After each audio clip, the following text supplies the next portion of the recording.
ఓం నమ శివాయ ఛానల్కి స్వాగతం అండి. అందరికీ నమస్కారం అండి. ఈరోజు ఈ వీడియోలో మనం కుంభరాశి వారి యొక్క జాతకం గురించి తెలుసుకుందాం. వీరి జీవితానికి సంబంధించినటువంటి ప్రధానమైన అంశాలు ఏంటి, అలాగే 2026వ సంవత్సరం జూన్ 17వ తేదీ బుధవారం రోజు రాత్రి 8 గంటల లోపునే మళ్ళా మీకు ఒక అద్భుతమైనటువంటి అవకాశాలు దక్కబోతున్నాయి. మీకు ఒక ఫోన్ కాల్ వచ్చేటటువంటి అవకాశం ఉంది. మరి ఆ ఫోన్ కాల్ ద్వారా వచ్చేటటువంటి వార్త వింటే మీరు ఖచ్చితంగా షాక్ కూడా అవుతారు. శ్రీ శీలంపాటి లక్ష్మీ అమ్మవారి జ్యోతిష్యాలయం కుటుంబ సమస్యలు, ఆర్థిక సమస్యలు, ఆరోగ్య సమస్యలు, వ్యాపార సమస్యలు, ప్రేమ, పెళ్లి సంబంధం, కోర్టు సమస్యలు, సంతానం, భార్యాభర్తల సమస్యలు, మానసిక సమస్యలు పరిష్కారం చేయబడును. స్త్రీ పురుష వశీకరణం చేయబడును. గురూజీ శ్రీ బాలాజీ రాజు గారు. Mobile number 9063857686. నమ్మకంతో గురూజీ గారికి కాల్ చేయండి. మీ సమస్యలన్నిటికీ పరిష్కారాన్ని కనుగొనండి. ఇది మీ మనసులో దాచుకున్న నిజాన్ని బయటకు తీసుకొని వస్తుంది. ఇది సాధారణమైనటువంటి వార్త కాదు.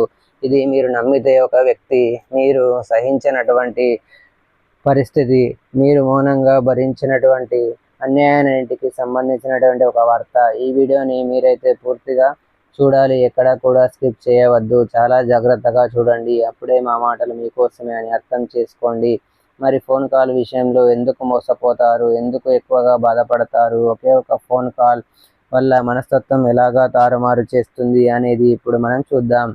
ఇక వివరాల్లోకి వెళ్తే కనుక, కుంభరాశి అనేది రాశి చక్రంలో 11వ రాశి. ధనిష్ట 3-4 పాదాలు, శతభిషం 1-2-3-4 పాదాలు, పూర్వాషాఢ 1-2-3-4 పాదాల్లో జన్మించిన వ్యక్తులు కుంభరాశిగా పరిగణించబడతారు. ఈ రాశికి అధిపతి శని. ముందుగా వీరి యొక్క వ్యక్తిత్వాన్ని మనం గమనిస్తే కనుక, కుంభరాశి అంటేనే జన్మదల సామతుల్యాన్ని కోరుకున్నటువంటి వ్యక్తులు. ఎదుటి వాళ్ళ మనస్సు నొప్పించకుండా, ఇష్టపడని స్వభావం, మన మాటల వల్ల ఎవరికైనా బాధ కలుగుతుందా అని ముందే ఆలోచించేటటువంటి మనస్తత్వం. అయితే ఫోన్ కాల్ విషయంలో కూడా మీరు చాలా జాగ్రత్తగా ఉంటారు. అదే జాగ్రత్త కొన్నిసార్లు వాళ్ళ బలహీనతగా కూడా మారుతుంది. ఇప్పుడు ఎందుకు ఇలా జరుగుతుందంటే, కుంభరాశి వారికి అధిపతి శని. జూన్ 17 తర్వాత శుక్రుడు మరియు శని చంద్రుడు ప్రభావం వల్ల కలిసి ఒక విచిత్రమైనటువంటి యోగాన్ని సృష్టించబోతున్నారు. మరి శని అయితే సంబంధంలో నమ్మకాన్ని పెంచుతాడు. శని ప్రభావం అయితే నిజము, శిక్ష, న్యాయాన్ని ఇస్తాడు.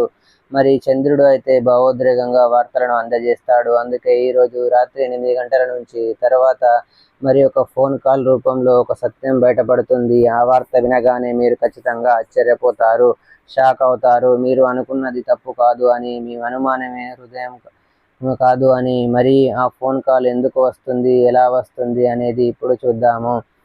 కుంభరాశి వారికి మీరు ఊహించని సమయంలోనే వస్తుంది. నిశ్శబ్దంగా కూర్చున్నప్పుడు, ఎవరో కూర్చున్న సమయంలో, లేదా ఇది వదిలేద్దాం అనుకున్నటువంటి క్షణాల్లో నెంబర్ చూస్తే మీకు ఒక్క క్షణం ఆగిపోతారు. తెలిసిన నెంబర్ అయినా, చాలా రోజుల క్రితం మాట్లాడినటువంటి వ్యక్తి అయినా, లేదా పూర్తిగా కొత్త నెంబర్ అయినా, ఆ ఫోన్ కాల్ చూశాక మీ ముఖంలో రంగు మారుతుంది. ఎందుకంటే ఆ మాటలను మీరు విన్న వెంటనే వినకూడదు అనుకుంటారు. ఇందులో ముఖ్యంగా ఒక స్త్రీ పాత్ర కనిపిస్తుంది. ఆ స్త్రీ వల్లనే మీకు ఫోన్ కాల్ వచ్చేటటువంటి అవకాశాలు చాలా బలంగా కనబడుతున్నాయి. ఆ యొక్క ఆలోచన, ఆ ఫోన్ కాల్ విషయంలో స్త్రీ యొక్క ప్రధాన పాత్ర అనేది ఎక్కువగా కనబడుతుంది. ఆమె నిజం చెప్పేటటువంటి వ్యక్తి కావచ్చు, లేదా మీకు జరిగినటువంటి అన్యాయాన్ని బయటపెట్టేటటువంటి వ్యక్తి కూడా కావచ్చు, లేదా మీకు సహాయం చేయాలనుకున్నటువంటి వ్యక్తి కూడా కావచ్చు. మరి నిజం చెప్పేటటువంటి వ్యక్తి వల్ల మనకు ఎందుకు షాక్ ఉంటుంది అంటే, నిజం ఎప్పుడు నిప్పు లాంటిది. మనం ఏదైనా పట్టుకుంటే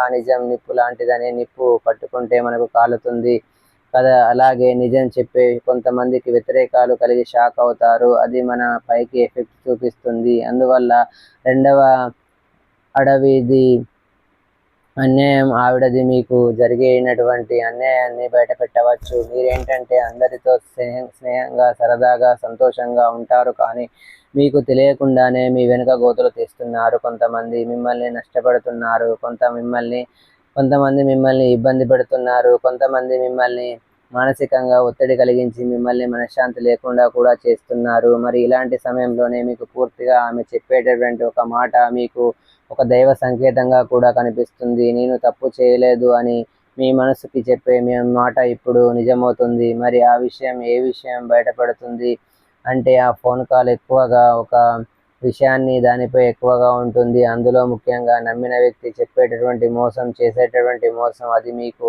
ఆస్తి కావచ్చు, డబ్బు కావచ్చు, లావాదేవీలు కావచ్చు, లేదా సంబంధాల్లో ఉన్నటువంటి అసలు ఉద్దేశం కావచ్చు, లేదా ఉద్యోగంలో దాచినటువంటి ఒక విషయం కావచ్చు. నమ్మిన వ్యక్తి మీకు మోసం చేసి మీకు ఏ పని రానివ్వకుండా, ఏ పనిలో కూడా మీకు విజయం జరగకుండా, ప్రతి పనుల్లో మీకు నష్టం కలిగించేటటువంటి ప్రతి వాటిలో కూడా మీకు మానసిక ఒత్తిడి కలిగి మనశ్శాంతి లేకుండా చేసేటటువంటి అవకాశాలు బలంగా కనబడుతున్నాయి. ఇది కుంభరాశి వారికి ఎప్పుడో సమతుల్యాన్ని కోరుకుంటారు, కానీ ఈసారి న్యాయం మీ వైపే నిలబడుతుంది. మీరు మౌనంగా ఉన్నందుకే మీరు బలహీనులుగా కారు.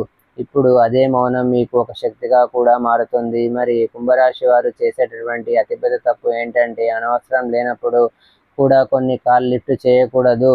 కుంభరాశి వారు అనుకుంటారు ఇప్పుడు లిఫ్ట్ చేయకపోతే వాళ్ళు బాధపడతారేమో అని అనిపిస్తుంది, కానీ నిజం ఏంటంటే ఆ కాల్ మీ శాంతిని దోచేందుకు, మరి మీ ఎనర్జీ తగ్గించేందుకు, మరి ఆలోచనలు గందరగోళం చేసేందుకు డైరెక్ట్గా వచ్చి చేసి చెప్పేటటువంటి వారికి నమ్మవచ్చు. ఫోన్ కాల్ రూపంలో చెప్పేటటువంటి వారిని నమ్మకూడదు. ప్రతి కాల్ విలువ ఇవ్వనవసరం లేదు. ఎందుకంటే కుంభరాశి వారు చేసేటటువంటి తప్పు అదే. పాత బంధాల నుంచి వచ్చేటటువంటి కాల్ కరిగిపోవడం.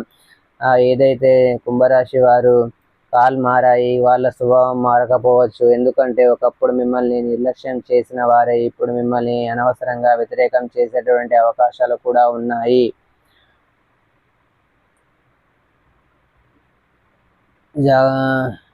మీ విలువ తగ్గిపోతుంది. కాబట్టి ఇటువంటి సమయంలోనే మీరు కొన్ని జాగ్రత్తలు తీసుకోవాలి. అవి ఏమిటంటే ఈ కాల్ నాకు శాంతిని ఇస్తుందా లేదా అనేది చూసుకోవాలి. ఈ కాల్ టైమింగ్ లిమిట్ పెట్టుకోండి. 5 నిమిషాల నుంచి 6 నిమిషాల లోపే. అవసరం లేకపోతే మౌనం, అది కూడా సమాధానమే. ఆ ఫోన్ కాల్ మీకు ఉపయోగకరంగా మారాలంటే, మరి ఆ ఫోన్ కాల్ని మీ విలువ నిరూపించగలగడానికి కూడా కాదు, మీ శాంతాన్ని కాపాడుకోవడానికి కూడా అని మీరు చూసుకోవాలి. ఆ కాల్ మీరు చేయకపోయినా మీరు చెడ్డవారు కారు, మీరు స్వార్థపరులు అయితే కాదు, మీరు స్వయం గౌరవం ఉన్న వ్యక్తి కనుకనే ఇటువంటి సమయంలోనే మీకు ఇలాంటివి వస్తుంది. కాబట్టి కుంభరాశి వారు ఈ ఫోన్ వచ్చిన వెంటనే భావోద్రేగానికి లోనవ్వకండి. వెంటనే సంప్రదించండి. మరి కోపంతో మాటలు చేయకూడదు. నిర్ణయాన్ని అంశంలో తీసుకోకండి. కనీసం ఒక రాత్రి మౌనంగా ఆలోచించి ఎందుకు ఈ నిజం బయటపడడం శిక్ష కాదు, విముక్తి అని తెలుసుకుంటుంది. కాబట్టి మరి ఇటువంటి సమయంలోనే కొన్ని పరిహారాలు కూడా చేసుకుంటే, ఇంట్లో చేసుకునేటటువంటి పరిహారాలు ఈ నెల మొత్తం కూడా మీకు అనుకూలంగా మారుతుంది. అవేంటో ఇప్పుడు మీకు వివరిస్తాను. ముఖ్యంగా జూన్ 17వ తేదీ ఒక తెల్ల నువ్వులతోటి వచ్చినటువంటి నూనె దీపాన్ని వెలిగించాలి. అది కూడా అమ్మవారికి లేదా లక్ష్మీదేవిని స్మరించుకుంటూ మీ మనసులో న్యాయం కోరుకోండి. ఈ 3 చేయండి. ఎవరికైనా అబద్ధం చెప్పకుండా ఉండండి. ఒక్కసారి ఒకరికి సహాయం చేస్తే ఆ ఫోన్ కాల్ తర్వాత మీ జీవితం తేలికగా మారుతుంది. సో చూశారు కదండి ఫ్రెండ్స్, ఈ వీడియో కనుక మీకు నచ్చినట్లయితే లైక్ చేయండి, షేర్ చేయండి. మరిన్ని మంచి వీడియోల కోసం మా ఛానల్ని సబ్స్క్రైబ్ చేసుకోండి.